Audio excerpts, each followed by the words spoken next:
ज्ञानको खजाना हो। गीता ज्ञानको खजाना मात्रै होइन, गीता सम्पूर्ण वैदिक वाङ्मयको सार हो।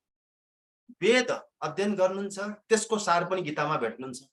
चारै वेदको सार भेटिन्छ गीतामा। गीता वेदहरूको सार भन्नाले वेद भनेको ज्ञान हो, वेदको शाब्दिक अर्थ नै ज्ञान हो, वेदको तात्पर्य नै ज्ञान। अत ज्ञान, त्यो ज्ञानको सारको रूपमा गीता आएको छ। सम्पूर्ण ज्ञानहरूको सार वेद सँगसँगै ऋग्वेदलाई अझै विस्तारित रूपमा त्यसलाई प्रष्ट पार्ने गरी तयार भएका उपनिषदहरू, ती पनि एक प्रकारले सार नै बनेका छन्। अनि संहिताहरू, अनि त्यसपछि अरण्यकहरू, ब्राह्मणहरू, ब्राह्मण भनेको पनि किताब नै हुन् है, ग्रन्थ नै हुन्। ब्राह्मण, अरण्यक, संहिता, उपनिषद यी सबै वेदका सारको रूपमा आएका छन्। तथापि गीता यस्तो एउटा ग्रन्थ हो, एउटा यस्तो शास्त्र हो जसमा सम्पूर्ण चारै वेद, सम्पूर्ण उपनिषदहरू, अरण्यकहरू सबै लगायत 18 पुराणहरू छन् नि, ती सबै पुराणको पनि सारको रूपमा। पुराणमा कथाहरू धेरै हुन्छन्, तर गीतामा के छ, कथा केही छैन। बस गीता एउटा परिस्थिति हो। त्यो परिस्थितिमा भगवान श्रीकृष्णले अर्जुनलाई युद्धको मैदानमा दिनुभएको उपदेश हो। गीता सार त्यही नै हो। गीताको पुस्तकको सार खिच्नुहुन्छ भने गीताको पुस्तकको सार के हो कि जीवनमा कर्मप्रति सधैँ लगाव रहनुपर्छ। कर्म नै धर्म हो र त्यो कर्म कस्तो हुनुपर्छ, निष्काम हुनुपर्छ। कर्मबाट, कर्म गरेपछि मलाई यो फल प्राप्त होला भन्ने आसक्तिका साथ कर्म गरियो भने त्यो सकाम कर्म बन्न जान्छ। र गीताको सार के हो भने कर्म निष्काम हुनुपर्छ। कर्म निष्काम भयो भने मात्रै गीताको सार भएको बुझिन्छ। यदि कर्मलाई उपलब्धिको निम्ति गरियो, हरेक कर्मकाण्डहरू, हामी एउटा सानो कुरा गरौँ, श्राद्ध गर्छौं, श्राद्ध पनि कर्मकाण्डी श्राद्ध त्यो छ भने त्यो पनि के हो त, सकाम कर्म नै मानिन्छ। कर्मकाण्डभित्र जस्तै 4 वटा वेद मध्ये शुक्ल यजुर्वेद वा कृष्ण यजुर्वेद, दुईटै यजुर्वेदको तात्पर्य के हो भने त्यसमा कर्मकाण्डसँग सम्बन्धित धेरै श्लोकहरू छन्। कर्मकाण्डलाई मूल रूपमा व्याख्या गर्ने यजुर्वेदले व्याख्या गरेको हुन्छ, यजुर्वेदले। त त्यस्तै, तर यहाँ गीताले के भन्छ भने कर्मकाण्ड तपस्वी भ्योधिको योगी, ज्ञानी भ्योपि मतोधिक, कर्मी व्यश्चाधिको योगी, तस्मात् योगी भवार्जुन। हे अर्जुन, कर्मी, कर्मकाण्डी भन्दा पनि कर्मकाण्डी गलत हो भनेको होइन। यहाँ भगवान श्रीकृष्णले कर्मकाण्डलाई गलत भन्नु भएको छैन, तर कर्मकाण्डीको तुलनामा पनि कर्मकाण्डबाट, कर्मकाण्डमा के हुन्छ भने कहीँ न कहीँ आसक्ति हुन्छ, कहीँ न कहीँ कामना हुन्छ। यहाँ त के छ भने सम्पूर्ण निष्काम हो। यसमा मात्रै उपलब्धि के हुन्छ, उपलब्धि त हुन्छ नि। तस्मात् उत्तिष्ठ यशो लभस्व जित्वा शत्रुन् भुङ्क्ष राज्यं समृद्धं मयैवते निहतः पूर्वमेव निमित्त मात्रं भव सव्यसाची। उहाँ भन्नुहुन्छ तस्मात् उत्तिष्ठ, तिमी उठ, काम गर, आउने कुरो त आफै आउँछ, उपलब्धि त आफै हुन्छ नि। हामी कर्म गर्यौं भने उपलब्धि हुन्छ कि हुन्न भनेर खोजिराख्नु पर्दैन। उपलब्धि त स्वाभाविक रूपमा हुने नै हो नि। म कपडा लगाएँ भने म सुन्दर देखिन्छु, गहना लगाएँ भने सुन्दर देखिन्छु, त उपलब्धि त अर्कोले देखेर थाहा पाउँछ, आफै स्वाभाविक रूपमा हुने नै हो नि। त्यसको निम्ति कर्म गरिरहने होइन। कर्म त निष्काम भावले आफ्नो धर्मको रूपमा बुझेर। स्वधर्मे निधनम श्रेय परधर्म भयावह, कति सुन्दर श्लोकहरूको अध्ययन गर्यो।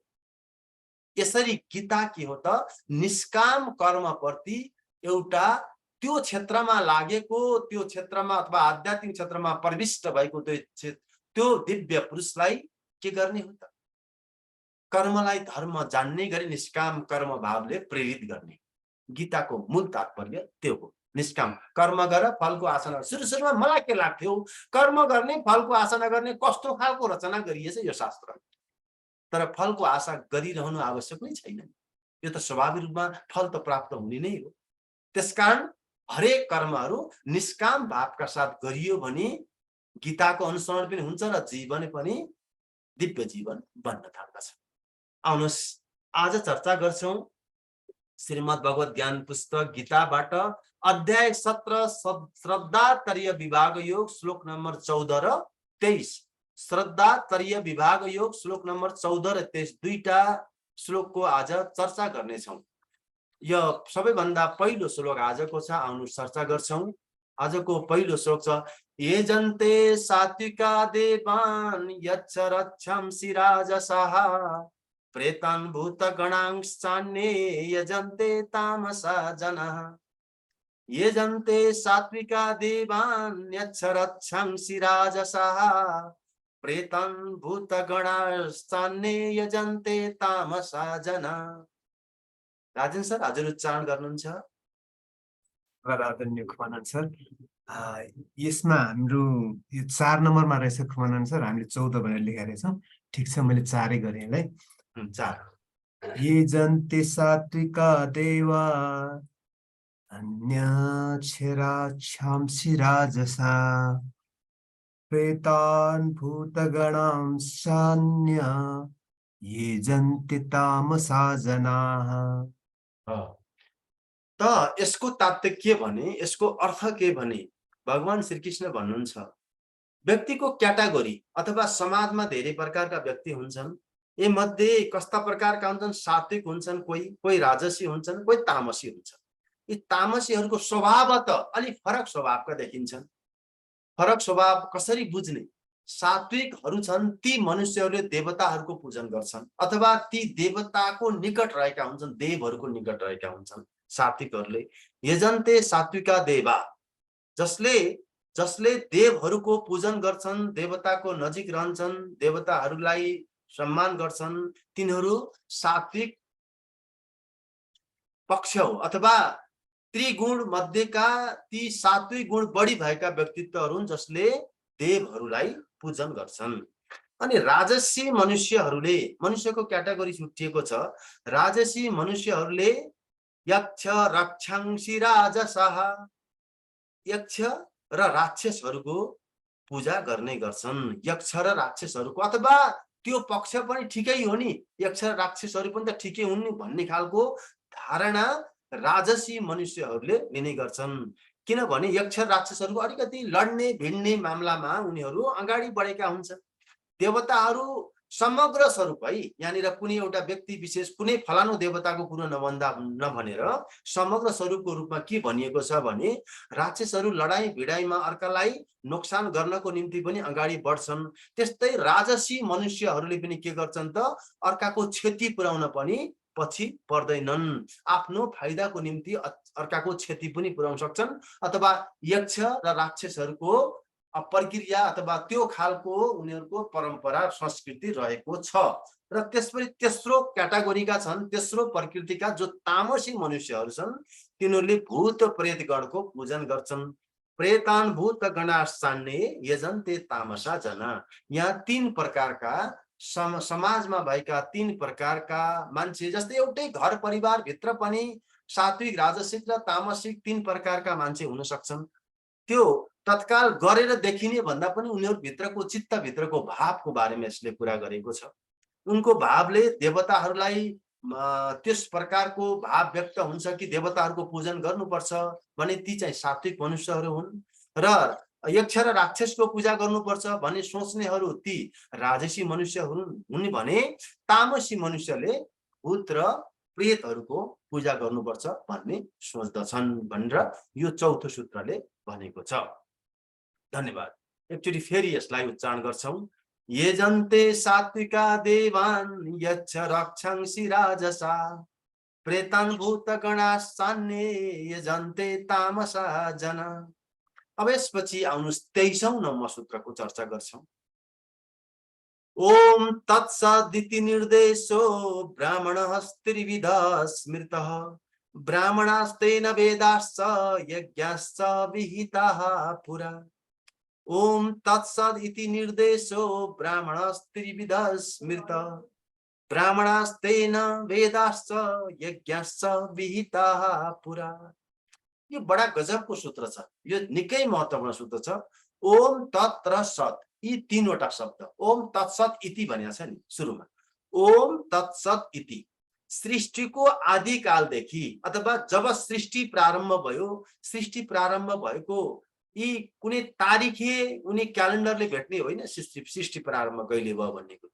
सृष्टि प्रारम्भ त लाखौं वर्ष अगाडि भएको सृष्टि र आर्यहरूको त्यो लेभल त्यति धेरै माथि, त्यतिखेर धेरै समुद्रका पनडुब्बीदेखि लिएर आकाशमा उड्ने सम्पूर्ण अरू ग्रह नक्षत्रसम्म जान सक्ने त्यस्ता खालका विमान पनि बन्ने गरी त्यो युगमा नै लाखौं वर्ष अगाडि नै सृष्टिको प्रारम्भ भइसकेपछि त्यति धेरै समाज अगाडि बढिसकेको थियो, विज्ञानको त्यति धेरै उच्च स्तरको अवस्था पुगिसकेको थियो भनेर भन्छ भने त्यो आदिकालदेखि नै ओम तत् र सत् यी तीनवटा शब्द परब्रह्मका त्रिविध निर्देश हुन्, नाम हुन्। त्रिविध निर्देश भनेको त्रिविध ब्राह्मणस् त्रिविधस् स्मृता, यो ब्रह्म भनेको त्यो परमात्मालाई, निर्देश भनेको नाम सम्झिने। त्यतिखेर ब्रह्मलाई ओम तत् सत् भनेर तत् सत् त्यो सत्, अब यसो शब्दको ओमको शब्दको अर्थको भन्नुहुन्छ भने त्यो परब्रह्म जो निराकार परब्रह्म छ, स्पेशल्ली परब्रह्मलाई सम्बोधन गर्ने शब्द तत्सवाचक प्रणवः भनेको छ योग दर्शनले, त्यही ओम नै हो। प्रणव भनेको त्यही ओम नै हो। ओम र तत् त्यो र सत् भनेको सत्य, सबैभन्दा बृहत ठुलो सत्य, यथार्थ सत्य त्यही नै सत्य। त्यो परमात्मालाई हामीले सृष्टिको आदिकालदेखि नै परब्रह्मलाई यो नामले चिन्यो, ओम तत्सत ओम तत्सत ओम तत्सत भनेर चिनियो, मानिएको छ। जसबाट आदिकालमा प्रारम्भिक कालमा पुरा भन्छ नि, पुरा भनेको प्रारम्भिक काल हो। आदिकालमा ब्राह्मण वेद र यज्ञको निर्माण भएका हुन्। सुरुवात कसरी भएको रहेछ हेर्नुस् त। ब्राह्मण भनेको जातले ब्राह्मण भनेको होइन, यहाँ यो ब्राह्मण भनेको जसले ब्रह्म विद्या जानेको छ, जसले ब्रह्मलाई जानेको छ र आफूले जानेको छ, आफू त्यही अनुसार ब्रह्मचर्यमा रहन्छ, ब्रह्मको चर्यमा रहन्छ र सिकाउन पनि सक्छ, सिकाउन पनि उसँग त्यो क्षमता छ भने त्यो ब्राह्मण हो। ज्ञान उसँग पनि छ र सिकाउने हैसियत पनि राख्छ, दुईटै कुरा छ भने त्यसलाई ब्राह्मण भनियो। र ब्राह्मणका साथ अर्को कुरा के जोडिएर आयो थाहा छ? ब्राह्मण र वेद, वेद भनेको ज्ञान हो। ब्राह्मणसँग वेद जोडिएकै हुन्छ, किनभने वेदको ज्ञान नै ब्राह्मणसँग हुन्छ। वेद भएर मात्रै हुँदैन नि, त्यो वेदलाई फैलाउनु पर्यो नि, ज्ञान त बाँड्नु पर्यो नि। ज्ञान यो बाँड्यो भने मात्रै बढ्ने गर्छ, ज्ञान चाहिँ बाँडेपछि मात्रै बढ्ने गर्छ। ज्ञान कसैले चोरेर लान पनि सक्ने होइन, ज्ञान र विद्या त्यस्तो हुन्, बाँडेर बढ्ने गर्छ यो। अब त्यसकारण अर्को छ यज्ञ। ब्राह्मण वेद र यज्ञको निर्माण। यज्ञ किन भयो? प्रारम्भिक कालदेखि नै, आदिकालदेखि नै यज्ञको निर्माण किन भयो? यज्ञको निर्माण यस कारणले भयो कि यज्ञको माध्यमले सम्पूर्ण जगतको उपचार गर्ने गरिन्थ्यो। यो त परा हरेक घरमा प्रतिदिन यज्ञ हुने गर्थ्यो। त्यो युगमा हरेक घरमा यज्ञ हुने गर्थ्यो। सृष्टिको प्रारम्भदेखि नै, आदिकालदेखि नै जब मान्छे चेतनशील भयो नि, त्यसपछि हरेक घरमा, हरेक परिवारमा, हरेक समाजमा दैनिक यज्ञ हुने गर्थ्यो, जसले गर्दा यज्ञको कारणले अहिले त हामीले कहिले काहीँ कुनै एउटा निश्चित ठाउँमा गरेको यज्ञको प्रभाव त्यति धेरै पर्न सक्दैन। तर त्यो युग यस्तो थियो जहाँ यज्ञको प्रभाव पर्ने गर्थ्यो, किनभने दैनिक यज्ञ हुने गर्थ्यो।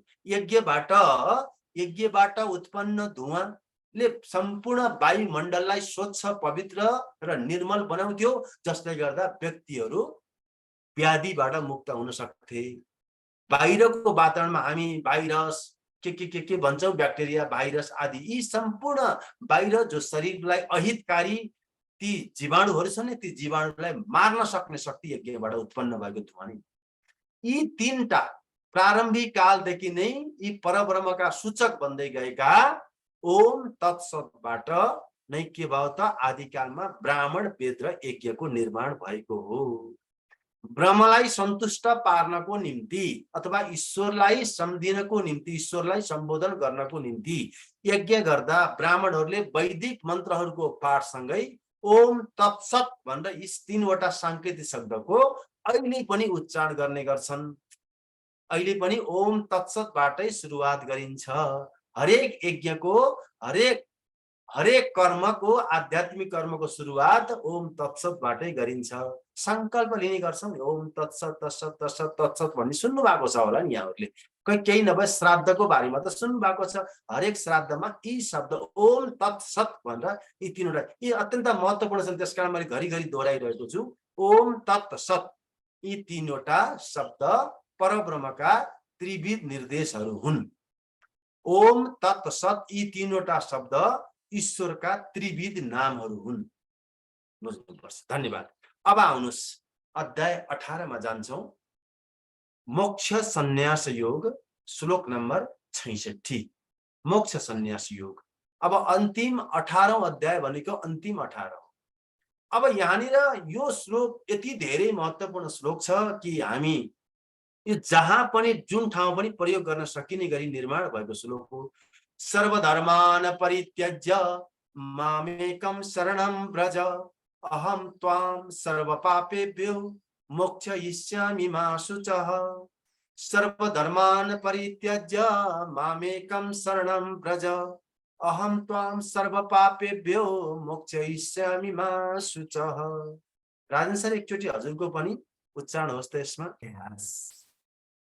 धर्मधर्मान् परित्यज्य मामेकं शरणं व्रज अहं त्वा सर्वपापेभ्यो मोक्षयिष्यामि मा शुचः।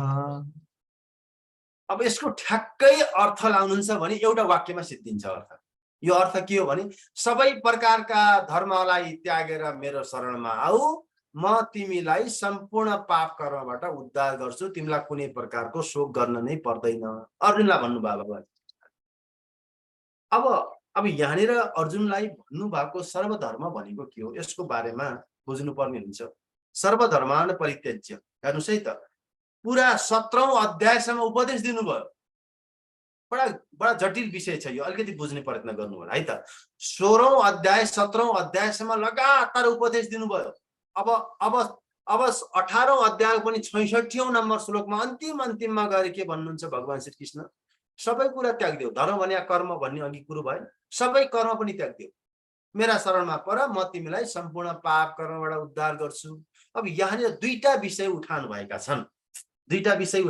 एउटा त धर्मको उठान भएको छ। अब धर्मलाई कसरी बुझ्ने भन्ने कुरो हो एउटा, र मेरो शरणमा पर भनेर भनिएको छ, र तिमीलाई पाप कर्मबाट उद्धार गर्छु भनिएको छ। अब पाप कर्मबाट उद्धार कसरी हुन्छ? भगवानको शरणमा, ईश्वरको शरणमा पुग्ने बित्तिकै पाप कर्मबाट उद्धार हुन्छ भनेर यहाँ यसले चाहिँ यो उजागर गर्यो यो विषयलाई। र सबै धर्मलाई त्यागेर ईश्वरको शरणमा जानुपर्छ भन्ने कुरा पनि यसले उठान गर्यो।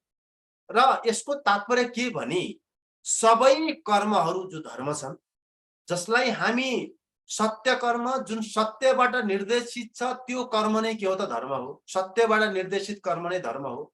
र व्यक्तिले आफू जुन ठाउँमा छ दायित्व निर्वहन भएको छ, त्यहाँनिर दायित्व निर्वहन भए बमोजिम उसलाई जिम्मेवारी सुम्पिएको काम जो छ नि त्यो के हो त? उसको कर्म पनि त्यही हो र उसको धर्म पनि त्यही हो। भगवान के भन्नुहुन्छ? अब धर्म पनि त्याग भन्नुहुन्छ। सबै धर्म त्याग्देऊ, मात्रै मेरो शरणमा पर। यो सम्पूर्ण रूपमा ईश्वर शरणागति हो। यो भक्तिको पराकाष्ठा हो कि यो भक्ति युगको पराकाष्ठा। भगवानले यो भन्दा पर केही भन्नु पर्दैन। सर्वधर्मान परित्यज्य, तिमीले काम नगर भनेको छैन है यहाँनिर पनि। तिमीले त्यसको उपलब्धिलाई परित्यज्य भनेको हो। मैले काम गर्दा के होला नहोला, पाइएला जितेला हारिएला, यी सबै कुरा छोड्देऊ भन्ने। काम नगर भनेको होइन, कर्मबाट मुक्त हो भनेको होइन।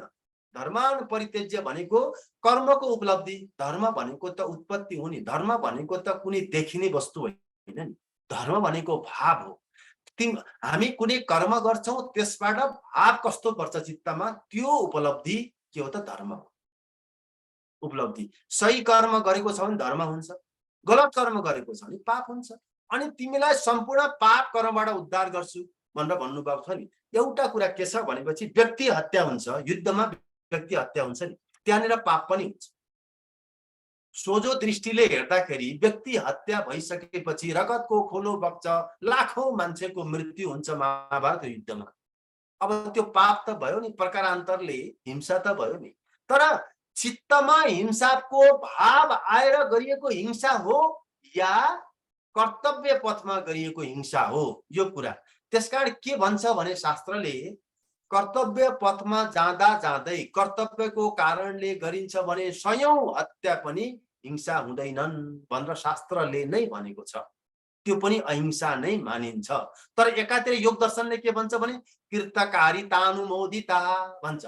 अहिंसा हुनको लागि हिंसा गर्ने पनि होइन, गराउने पनि होइन, अनुमोदन गर्ने पनि होइन भनौँ। तर ती सबै कुरा केबाट हुन्छ थाहा छ? भावबाट हुन्छ, भावबाट। यहाँनिर भगवानले भन्नुभयो के हो भने तिम्रो भावमा हिंसा हुनु हुँदैन। यदि तिमी हिंसाबाट भावबाटै मुक्त छौ भने तिमी पाप कर्मबाट मैले उद्धार गर्नेछु। त्यसकारण तिमी सबै धर्महरू कर्म गर्छौ, तर तिमी भित्र भएको जुन भाव छ त्यो भावलाई मात्रै त्याग्न, सबै ती गलत कर्महरूबाट जे उपलब्धि हुन्छ भन्ने कुरा ती भावलाई त्यागेर म एउटा ईश्वरको शरणमा आयो भने मैले तिम्रा सबै पापहरूबाट तिमीलाई मुक्त गरेर म तिमीलाई मोक्ष दिन्छु। तिमीले कुनै प्रकारको शोक गर्नु पर्दैन, कुनै प्रकारको शोक नै गर्न पर्दैन। अब केही बाँकी रहेन नि अर्जुनको निम्ति, अगाडि बढ्नको निम्ति सम्पूर्ण बाटोहरू खुला भए। कर्म गर्ने हो, भाव कस्तो लिने हो भने म कर्तव्य कर्म गर्दैछु, मेरो दायित्व यो हो, म कुनै हिंसा भावका साथ कर्म गर्दै छैन भन्ने भावका साथ कर्म गर्नुपर्छ भन्ने कुराको बोध यो सूत्रले दिएको छ। अब यहाँहरूले कति बुझ्नुभयो भन्न चाहिँ यसले प्रष्ट भनेको छ। सर्वधर्मान परित्यज्य। अब यसले अर्थ हिन्दू धर्म, इसाई धर्म, क्रिस्चियन धर्म, इस्लाम धर्म, बौद्ध धर्म यी धर्म त्याग भनेको होइन। यो त त्यतिखेर त यी कुनै धर्म पनि थिएन। यी हिन्दू इसाई आदि धर्म पनि थिएन। यो 5000 वर्ष अगाडिको कुरा हो, कम्तीमा 5000 वर्ष अगाडिको कुरा हो यो। यी हिन्दू इसाई यी धर्म सर्म त यी भर्खर अहिलेका यी 1200-1500 वर्ष अगाडिका मात्रै हुने।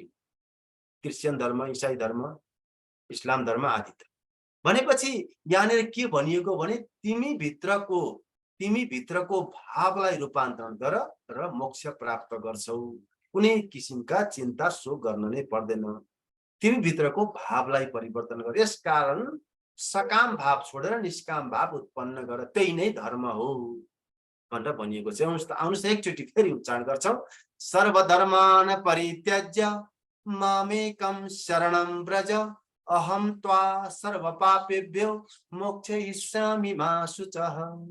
धन्यवाद। आउनुहोस् अब 73 नम्बर सूत्र, आजको अन्तिम सूत्र। नष्टो मोहः स्मृतिर्लब्धा त्वत्प्रसादात् मया च्युत स्थितोऽस्मि गत सन्देहः करिष्ये वचनं तव।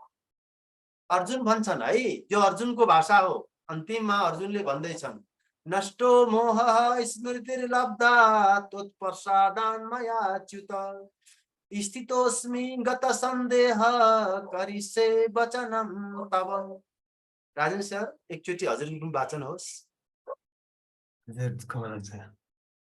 नष्टो मोह स्मृतिलब्धा त्वत्प्रसादान् मया च्युत स्थितोऽस्मि गत सन्देहः करिष्ये वचनं तव। अर्जुन भन्छन् हे अच्युत, मया च्युत भन्छ नि, यहाँ अच्युत भन्ने शब्द हो त्यो, अच्युत त्यहाँ लुकिया छ। तोत प्रसादात, तपाईको जति पनि यो वाचन गर्नुभयो नि हे भगवान, हे अच्युत, तपाईले वाचन गरेको तपाईको प्रसाद मैले ग्रहण गरे, मैले पाएँ, मैले लिएँ। हजुरले जुन प्रसाद दिनुभयो नि, मलाई दान दिनुभयो नि, त्यो प्रसाद मैले लिएँ। अब नष्टो मोह, मेरा जति पनि मोह थिए नि, जीवनका मोहहरू सबै नष्ट भइसक्यो। स्मृति लब्धा, मैले स्मृति प्राप्त गरेँ। स्मृति प्राप्त गरेको तात्पर्य बुझाउँ हजुरहरूलाई। यो के छ भनेपछि मैले गर्नुपर्ने के हो, म हिजो को थिएँ, विश्वरूप दर्शन पनि भइसकेको छ नि अर्जुनलाई त। यहाँ त म हिजो को थिएँ, मेरो जन्म कसरी भएको थियो, हिजोको जन्ममा म को थिएँ, भोलिको जन्ममा म के गर्छु, को हुन्छु, यी सबै कुराहरू मैले थाहा पाइसकेँ। स्मृति लब्ध भइसक्यो मलाई। मोह जति सबै नष्ट भइसक्यो, स्मृति लब्ध भइसक्यो। यहाँहरूले पनि यम र नियमको चित्तमा प्रतिष्ठित हुने गरी पालन गरियो भने शौच सन्तोष तप स्वाध्याय अहिंसा सत्य अस्तेय ब्रह्मचर्य यदि यी पालन गरियो भने के हुन्छ त, स्मृति प्राप्त हुन्छ भनेछ। म को हुँ, के हुँ भन्ने कुरा पनि थाहा हुन्छ साधकलाई भनिएको छ भने यहाँ त प्रत्यक्ष भगवानबाटै उपदेश लिँदैछन् अर्जुनले भने उनको मोह त नष्ट हुने नै भयो, उनलाई स्मृति त आउने नै भयो। त्यसकारण उनले भन्छन् हे अच्युत, हजुरको कृपाले तोत प्रसादात, तपाईको प्रसादले मेरो सम्पूर्ण मोह नष्ट भयो। जीवनमा मैले बुझ्न पर्ने कुरो अब खासै केही रहेन। मैले फेरि मेरो स्मृति प्राप्त गरेँ। अहिले म दृढ छु। स्थितो अस्मि, म दृढ छु। स्थितिमा पुगिसकेँ म। तत्र स्थितौ यत्नो अभ्यासः, स्थितिमा पुग्नको लागि जति पनि क्रिया गरिन्छ त्यो सबै अभ्यास हुन्। योग दर्शनमा पढ्यौँ नि हामीले। हो त्यही स्थितोस्मि, म त्यो ठाउँमा पुगिसकेँ। गत सन्देह शङ्का सबै सिद्धिसके, शङ्का रहित भएको छु, निशङ्क छु म, कुनै संशय नै छैन, शङ्का नै छैन। करिष्ये वचनम तब, म हजुरको वचन पालन गर्छु। हजुरको तब भनेको तपाईँको हो। हजुरको वचन जे छ त्यो गर्न म तयार छु। हे भगवान, हे कृष्ण, हे अच्युत, हजुरको कृपाले मेरा मोह जति सबै नष्ट भए। मैले फेरि मेरो स्मृति प्राप्त गरेँ। अहिले म दृढ छु, शङ्का रहित भएको छु। हजुरको आदेश अनुसार हे भगवान, म सम्पूर्ण कर्म गर्न अब तयार छु भनेर अर्जुनले अन्तिममा भनिसकेपछि वास्तवमा गीता पनि यहीँबाटै सिद्धिन्छ। सुरुवातमा युधिष्ठिर के अरे धृतराष्ट्रले सञ्जयलाई सोध्छन्, पहिलो त्यहाँ सुरुवात हुन्छ भने अन्तिम यहाँबाट सुरुवात, अन्तिम चाहिँ यहाँबाट हुन्छ कि अर्जुनले स्थित अवस्थामा पुगिसके। अर्जुन उनका शङ्काहरू सबै सिद्धिसके र भगवानले बताए बमोजिमका कर्म गर्न उनी तयार भए। अब युद्ध गर्नको निम्ति धनुष समाते। यसको तात्पर्य के भने युद्ध गर्नको निम्ति अब उनी तयार भए। उनको मोह जति सबै नष्ट भयो। एकचोटि आउनुहोस् वाचन गरौँ। नष्टो मोह स्मृतिर्लब्धा त्वत्प्रसादान्मयाच्युत, स्थितोऽस्मि गत सन्देहः करिष्ये वचनं तव। धन्यवाद। नष्टो मोहस्तिर्लब्धा त्वत्प्रसादान्मयाच्युत, स्थितोऽस्मि गतसन्देहः करिष्ये वचनं तव। अब हजुरहरूले पनि योगले जे भनेको छ त्यही बमोजिम गर्नको निम्ति तत्पर रहनुपर्ने हुन्छ। सबै योगको मार्गमा अगाडि बढ्ने यही हो। यहाँ भगवान श्रीकृष्णकै वाचन गीताले भनेको छ, शास्त्रले भनेको छ, योग शास्त्र सबैले भनेको यही हो, श्रीकृष्णकै वाचन सबै। त्यसकारण यो मार्गमा हजुरहरू पनि अगाडि बढ्नुपर्ने हुन्छ। आउनुहोस्